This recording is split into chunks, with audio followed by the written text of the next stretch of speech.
நேயர் அனைவருக்கும் ஸ்ரீபாலாவின் அன்பார்ந்த வணக்கம். விநாயகர் சதுர்த்தியை முன்னிட்டு ஒரு விநாயகர் ஸ்பெஷல் நவதானிய சுண்டல் எப்படி செய்யறதுன்னு இன்னைக்கு பார்க்கலாம் வாங்க.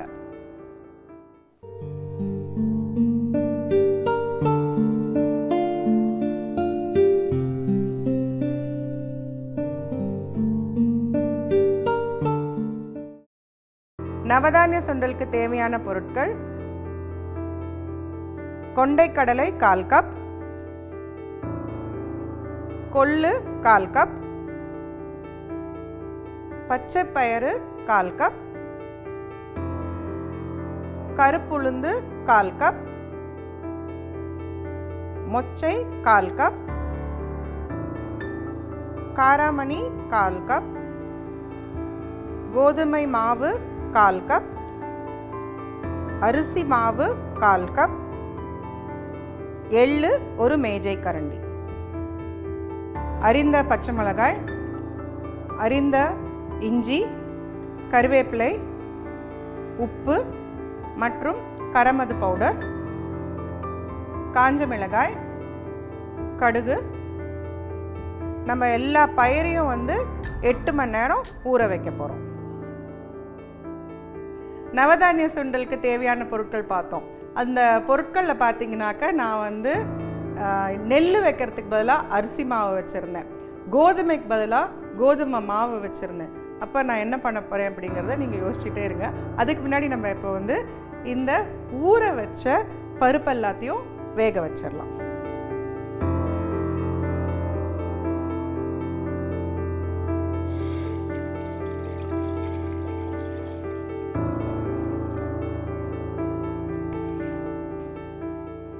கருப்பு உளுந்து நல்லா 8 மணி நேரம் ஊற வச்சுருக்கோம்.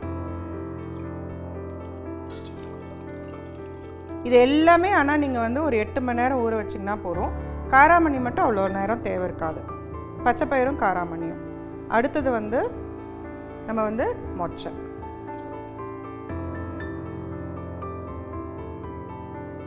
சரி, நல்லா ஊறிடுச்சு.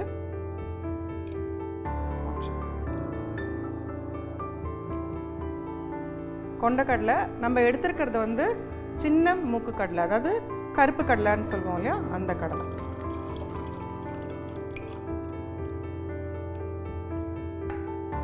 அடுத்தது கொள்ளு. கொள்ளும் நல்லா ஊறி இருக்கணும். இப்படி. அடுத்தது பச்சை பயிறு.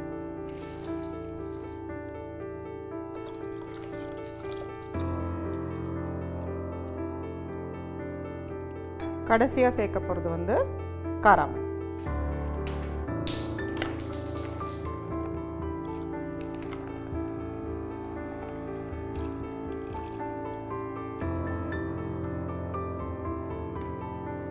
இதில் கொஞ்சோண்டு உப்பு சேர்த்துட்டு வேக வச்சிடலாம்.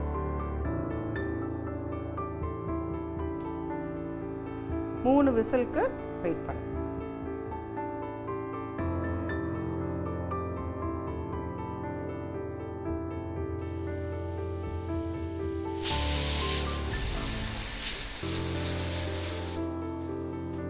முதல் விசில் வந்துடுச்சு, இன்னும் 2 விசில் வரணும்.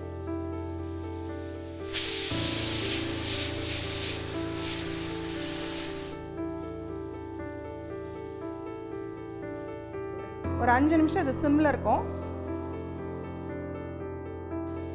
நம்ம இது ஆரம்பிக்கும் போதே உங்ககிட்ட சொன்னேன், நம்ம நெல்லும் கோதுமையும் யூஸ் பண்ணுறதுக்கு பதிலாக அரிசி மாவும் கோதுமாவையும் யூஸ் பண்ணுறேன், அது எப்படி யூஸ் பண்ண போகிறேன் அப்படிங்கிறது யோசிங்கன்னு சொன்னேன் இல்லையா. அதுக்குண்டான விடை இப்போ உங்களுக்கு தெரியும். என்ன பண்ண போகிறேன்னாக்க, அரிசி மாவையும் கோதுமாவையும் தண்ணி விட்டு நல்லா பிசைஞ்சிட்டு குட்டி குட்டியாக உருட்டி அதை குழக்கட்டை மாதிரி செஞ்சுட்டு இந்த சுண்டலில் போட்டுருவோம். அது தவிர்த்து இன்னும் ஒன்று பாக்கி இருக்குது, அதாவது எள்ளு. அது எப்போ அப்படிங்கிறத பார்க்கலாம். முதல்ல இதை குட்டி குட்டியாக உருட்டிக்கலாம். கொஞ்சம் அரிசி மாவு, இதில் ஒரு சிட்டிகை உப்பு போட போகிறேன்.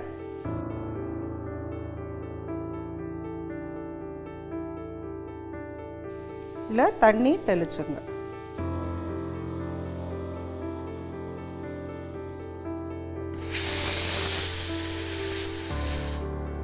ஆஃப் பண்ணிடலாம்.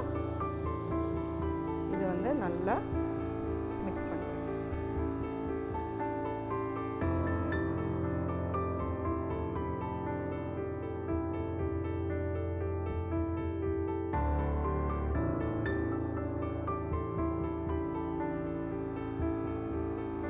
பார்த்தீங்கன்னாக்கா இப்போ வந்து இதை அரிசி மாவு இந்த மாதிரி உருண்டை வச்சுட்டோம். அதே மாதிரி கோதுமை மாவு கொஞ்சம் எடுத்துக்கிட்டால் போதும். ஏன்னா நம்மளுக்கு நவதானியமும் நம்ம யூஸ் பண்ணணும்.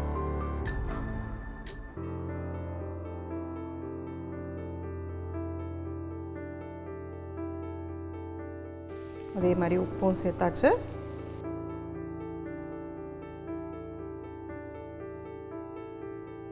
இப்போது இந்த கோதுமை மாவையும் அரிசி மாவும் உருட்டிட்டோம். இதை என்ன செய்ய போகிறேன் அப்படிங்கிறத பார்க்கலாம். இப்போ வந்து இதில் தண்ணி ஊற்றுறேன்.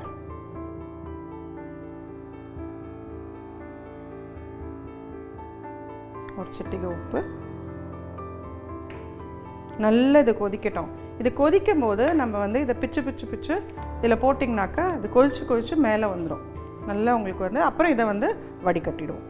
நவதானிய சுண்டல்லையே வந்து கருப்பு உளுந்தை வந்து நம்ம தோலோடையே போடுறோம்.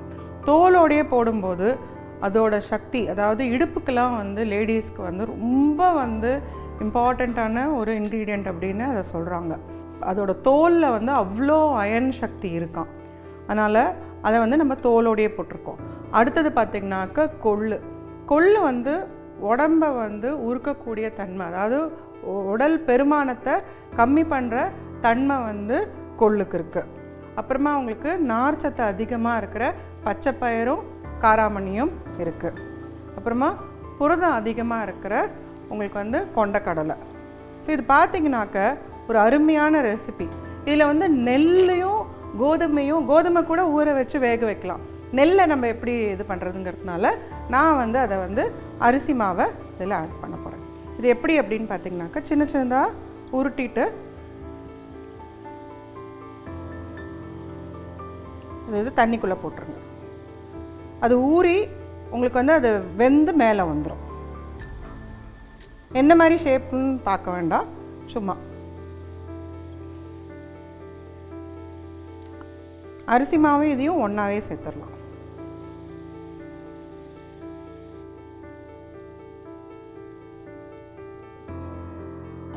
இது ஒரு சைடில் அப்படியே வெந்துட்டுருக்கோம். நம்ம வந்து இந்த சைடில் வந்து அரிசி மாவு அதையும் வந்து இப்படி சின்னதாக உருட்டிட்டு தண்ணிக்கு, ஆனால் கொதிக்கணும் தண்ணி உங்களுக்கு. இது வந்து என்னோட கற்பனை முழுக்க. இதை எப்படி சேர்க்கலாம் அப்படின்னு யோசிக்கும்போது இந்த ஐடியாவில் எனக்கு தோணுச்சு. நவதானிய சுண்டல்ங்கும் போது எல்லா தானியமும் நம்ம வந்து கடவுளுக்கு என்னவோ அந்த 9 நம்ம யூஸ் பண்ணணும் அப்படிங்கிற ஐதீகத்துக்காக இதை நான் செய்கிறேன். 5 இதுவும் நான் வந்து ஒரு 11 போட போகிறேன்.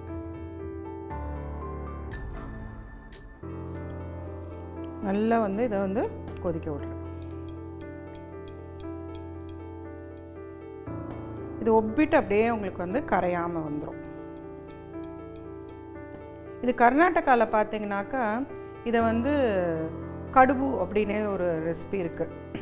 இந்த கோதுமை மாவில் வந்து வெந்தயக்கீரையை வந்து நல்லா வந்து கட் பண்ணி ஆட் பண்ணிவிட்டு உப்பு காரம் போட்டுட்டு அவங்க வந்து இந்த மாதிரி தண்ணி கொதிக்கிற தண்ணியில் இந்த மாதிரி உருட்டி நல்லா கொதிக்க விட்டுருவாங்க. கொதிக்க விட்டோடனே அது வந்து வெந்தப்புறம் மேலே வந்துடும். அதை வந்து வடிகட்டிட்டு அப்புறமா எண்ணெயில் தாளிப்புலாம் போட்டுட்டு அதை வந்து இந்த வெந்ததை வந்து திருப்பி எண்ணெயில் டாஸ் பண்ணுவாங்க. அதுக்கு பேர் கடுபுன்னு பேர். நல்லா அருமையாக இருக்கும்.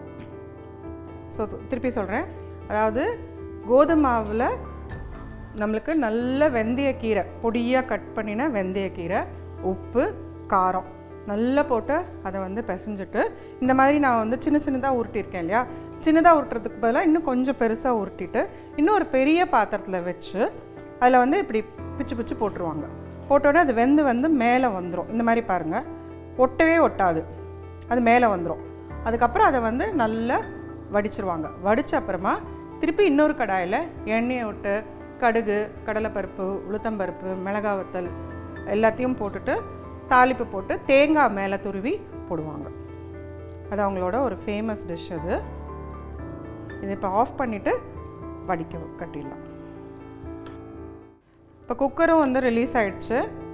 நம்மக்கிட்ட இப்போ பார்த்திங்கனாக்கா கோதுமாவும் அரிசி மாவோட குட்டி குட்டி குழக்கட்டையும் செஞ்சு வச்சுட்டோம். இப்போ இதில் வந்து எண்ணெய்,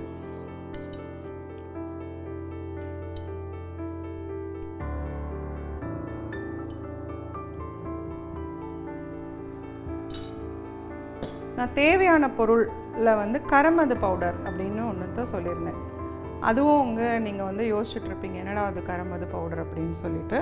அது என்ன அப்படின்னு பார்த்தீங்கன்னாக்கா, இந்த மாதிரி ஒரு கொண்டக்கடலை சுண்டல், ராஜ்மா சுண்டல், மொச்சப்பயிரில் வந்து சுண்டல், அதெல்லாம் செய்யும்போது வெறும் இஞ்சி, பச்சை மிளகா, கருவேப்பிலை, தேங்காய் வந்து உங்களுக்கு வந்து ஒரு டேஸ்ட் வந்து அவ்வளோவா கொடுக்காது உங்களுக்கு. ஏன்னா அதெல்லாம் கொஞ்சம் ஹெவி ப்ரோட்டீன். அதுக்கு வந்து இந்த மாதிரி கொஞ்சம் காரம் தூக்கலாக நீங்கள் வந்து செஞ்சிங்கன்னா நல்லாயிருக்கும். இந்த கரமது பவுடர் எப்படி அப்படின்னு பார்த்தீங்கன்னாக்கா, இது வந்து ஜென்ரலாக பொரியல்லாம் யூஸ் பண்ணுற பவுடர் இது. இதில் வந்து மிளகா வத்தல், தனியா, அப்புறம் கடலைப்பருப்பு, பெருங்காயம், கொஞ்சோண்டு அரிசி, சீரகம், அப்புறம் கருவேப்பிலை. ஸோ என்ன பண்ணணுன்னாக்கா, ஒரு வானலியில் எதுவுமே வந்து எண்ணெயை ஊற்ற வேண்டாம். இதுக்கு நீங்கள் வந்து பட்டை மிளகா அதை வந்து நல்லா கொஞ்சம் லைட்டாக வறுத்துட்டு அது மட்டும் தனியாக வறுத்து வச்சுக்கணும். ஏன்னா தனியாவோடு அதை சேர்த்து போட்டிங்கனாக்கா கலர் வந்து மாறிடும். அதனால் அதை வந்து முதல்ல அதை வறுத்து தனியாக வச்சுருங்க. அப்புறமா தனியா ஆட் பண்ணுங்கள். தனியா நல்ல முழு தனியா வந்து அதை நல்லா வறுக்கணும். அதாவது தனியா வறுக்கும் போது உங்களுக்கு ஒரு நல்ல ஒரு அருமையான மணம் வரும். அந்த மணம் வர வரைக்கும் அதை நீங்கள் நல்லா அந்த தனியாவை வறுத்துடணும். அதை வறுத்த அப்புறமா தனியா எடுக்காமல் அதுலேயே வந்து கடலைப்பருப்பையும் போட்டுடணும். கடலைப்பருப்பை போட்டு நல்லா வறுக்கணும். அது வறுத்த அப்புறமா உங்களுக்கு வந்து அந்த சூட்லேயே கொஞ்சோண்டு பெருங்காயத்தையும் நீங்கள் அதில் ஆட் பண்ணிடலாம். அதாவது குட்டி குட்டியாக கட் பண்ணி அதில் போட்டுருங்க. போட்டுட்டு ஆஃப் பண்ணிவிட்டு சீரகம், அரிசி, அப்புறம் கருவேப்பிலை போட்டு கொஞ்சோண்டு உப்பு போட்டுட்டு இந்த வறுத்த மிளகாயும் இதில் போட்டு ஆற வச்சுட்டு நீங்கள் அரைச்சிங்கனாக்க இது அருமையான ஒரு கரமது பவுடர் வந்துடும். இந்த பவுடரில் நீங்கள் வந்து பொரியல்லாம் பண்ணுறீங்க போது, அதாவது ஒரு சேப்பங்கிழங்கு, சேனக்கிழங்கு பொரியல், அப்புறம் உருளைக்கிழங்கு பொரியல், அதிலெல்லாம் இதை ஆட் பண்ணிங்கனாக்கா ரொம்ப நல்லாயிருக்கும். அப்புறம் கத்திரிக்காய் பொரியல்லையும் இது நல்லாயிருக்கும். கரமதுனாலே ஒரு பொரியலுக்கு உண்டான பொடி இது. இப்போ இதில் வந்து கடுகு,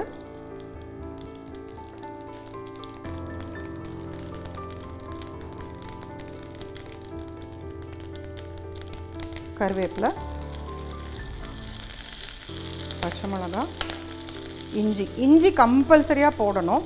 ஏன்னா எல்லாமே இதில் இருக்கிற அத்தனை பொருளுக்குமே வந்து இந்த பித்தத்தை கொடுக்கக்கூடிய தன்மை இருக்கிற பொருள் அது. அதனால் கண்டிப்பாக நீங்கள் வந்து இஞ்சி சேர்க்கணும்.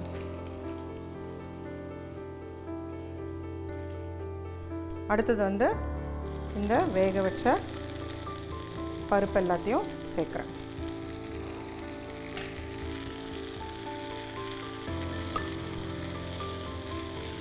அதோட இந்த ரெண்டுத்தையும் சேர்த்துக்கிறேன்.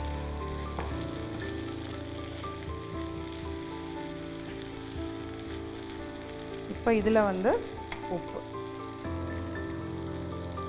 நம்ம வந்து வேக வைக்கும் போதே உப்பு போட்டிருக்கோம். அதனால் கொஞ்சம் கேர்ஃபுல்லாக உப்பு போடுங்க. தனியாக நீங்கள் இதில் பெருங்காயம் போடணும்னு அவசியம் இல்லை. ஏன்னா நம்ம வந்து கரமது பவுடர் போட போகிறோம்.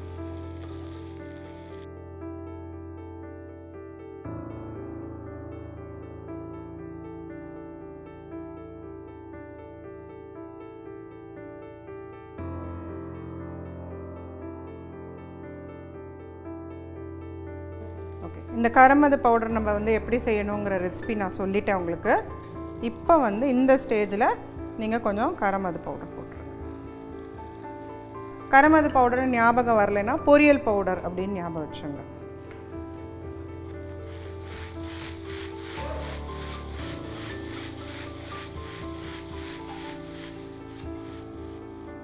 இப்போ கூட யோசிச்சுட்டே இருப்பீங்க, இன்னும் இவங்க அம்மா வந்து ஒரு ஐட்டம் ஆட் பண்ணலையே அப்படின்ட்டு.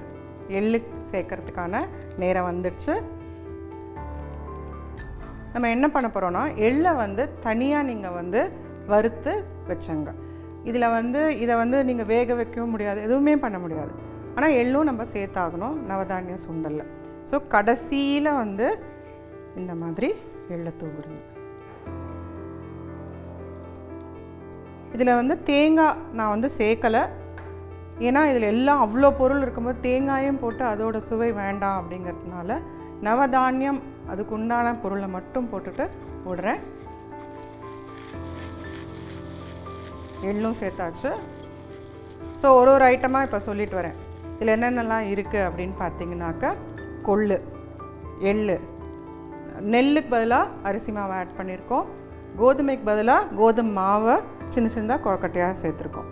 அடுத்தது வந்து காராமணி, மொச்சை, பச்சைப்பயிறு, அப்புறமா வந்து கருப்பு உளுந்து, கொண்டக்கடலை. ஸோ இது எல்லாத்தையும் நம்ம வந்து ஆட் பண்ணி ஒரு அருமையான நவதானிய சுண்டல் செஞ்சுருக்கோம். இதை வந்து சாமிக்கு படைச்சிடலாம். இதை பிளேட் பண்ணிவிட்டு கடவுளுக்கு படைச்சிடலாம். ஒரு மாறுபட்ட ஒரு வித்தியாசமான சுண்டலாக இருக்கும் இது. நம்ம ஜென்ரலாக பார்த்திங்கனாக்கா மூக்கடலை, அதாவது கருப்பு இல்லைனாக்கா நம்ம வந்து வெள்ளையில் வந்து சுண்டல் வந்து செஞ்சு படைப்போம். அப்புறம் நவராத்திரினா தனித்தனியாக செய்வோம். நவதானியமாக ஒரு சுண்டல் அப்படிங்கும்போது இது ஒரு வித்தியாசமான ரெசிபி.